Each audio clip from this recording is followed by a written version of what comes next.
both of these games would eventually come to the NSO service. But I will admit, I fired up Pokemon Trading Card Game. It's still fun. I mean, it's simplistic, obviously, based on the rule set and the cards available, as this would have been like the first couple of packs, really, of Pokemon cards. I think it also included Fossil, I think, from what I remember.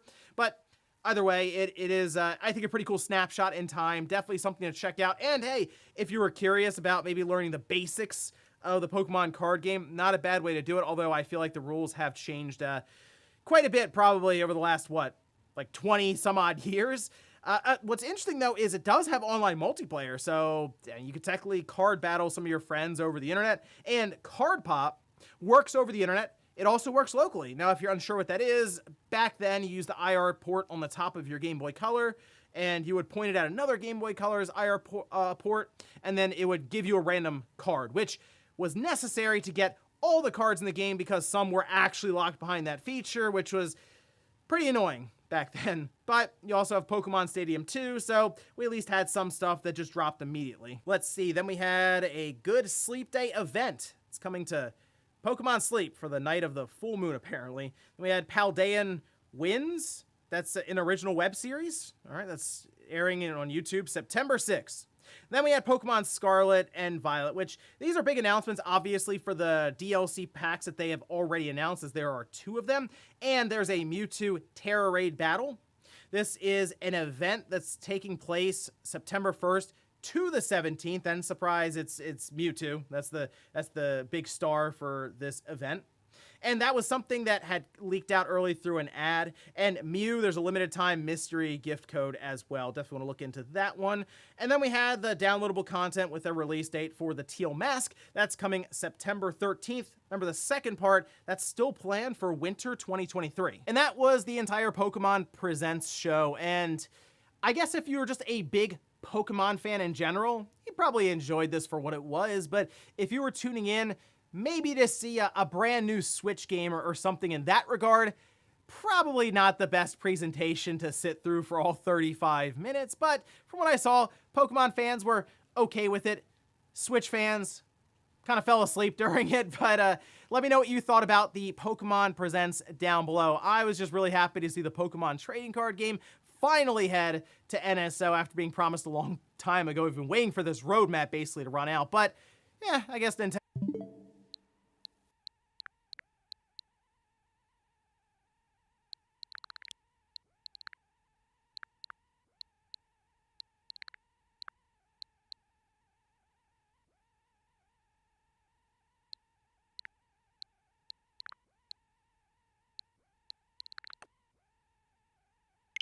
Nintendo and the Pokemon Company saved the best for last with those Game Boy games. Next up, let's talk about some interesting comments that were made by Strauss Zelnick, as, of course, Take-Two did report on their financials, which, I mean, Grand Theft Auto 5, my gosh, 185 million copies sold is ridiculous. Red Dead Redemption 2, now at 54 million copies sold. So yeah, it turns out Rockstar and Take-Two, they're doing pretty well over there, which once again brings into question the entire situation of the minimal port job for Red Dead Redemption, but we talked about that yesterday, so check that out if you're wondering about that whole thing. However, Strauss Zelnick did discuss backwards compatibility, which we've talked about a little bit with the next generation Switch, you can say, and if it will or won't be backwards compatible. Well, one part of that report from VGC mentioned that there were some publishers that were kind of leaning on Nintendo to not do backwards compatibility, and some were wondering, and they thought, hey, that sounds weird. Why wouldn't they want it to have backwards compatibility? Well, it appears even Strauss Zelnick is out in public, kind of like, well, wouldn't be a bad thing if it didn't have backwards compatibility. We can see this posted up over on IGN, with Strauss Zelnick stating that he felt backwards compatibility was a benefit to consumers. However, he added that he'd be surprised if platforms didn't offer that with an upgrade that is sort of a mid-cycle. However, not certain it's a must-have. Then there was a follow-up question asking about the Switch. Would he consider that to be mid-cycle, quote-unquote? Zelnick replied, remains to be seen. As in, we'll see what Nintendo does. Even he's not necessarily alluding one way or the other if Nintendo will have backwards compatibility. But it is interesting, right? Even Strauss Zelnick's like, it's not a must-have. Look, if it's not backwards compatible, we got no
There it is. Oh, because see, they named it something different. That's why. That was a pain in the balls. Oh, it's Duty Streams, too. It's right on his page. Please get Jay. He's tomorrow. He's running on zero sleep. What's up, Classy? So tomorrow we're going to be on Twitch. So make sure you follow me on Twitch. Link in the description. I don't know about Elden Ring tonight, dude. I did a pretty juicy Elden Ring stream yesterday. I killed 3 bosses. I'll do another one, absolutely. How you liking it, Andreas? How you liking it? Yeah, dude, it's amazing. His logic behind it, Bullcraft, is so ridiculous. And Godric is... Watch, I say that now and I die at him 60 times on stream. Godric the Grafted is easy. he's easier than Margit, I would say anyway. I think a lot of people agree with me too.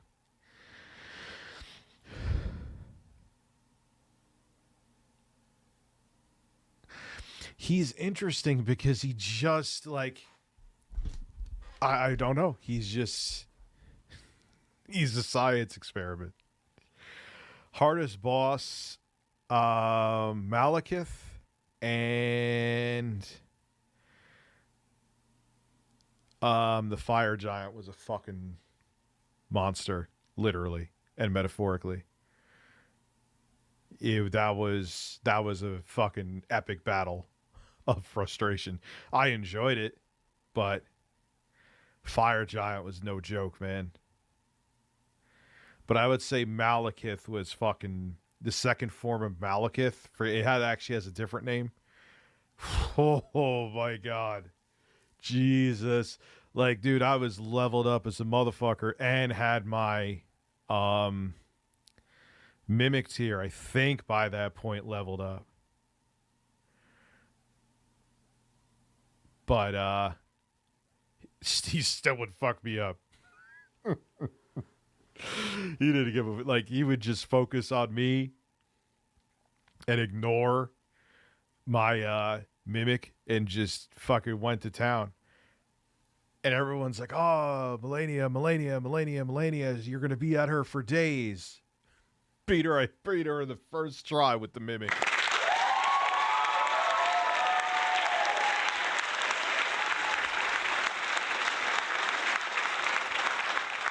I'm so tempted to watch his ridiculous videos, but their obvious bait is obvious. Because he's so ridiculous. I'm like, this is so obvious that it's bait. He's doing the contrarian thing again. Anyone, like, he's making it like his entire channel was demonetized. No, you got some videos. Just like there's a whole bunch of videos with YouTube's new policy that wrongfully got limited ads. I'm sure if I dig through a bunch of, especially my older videos, just making video, like, yeah, my videos are a way to get people to the live streams. We're going to focus more on that and shout out the live streams, like in reviews and stuff. But unless you're getting like Mr. Beast numbers, or I would say, but actually the context of this is key though. Even if you get, like, say you're the gaming historian and you're doing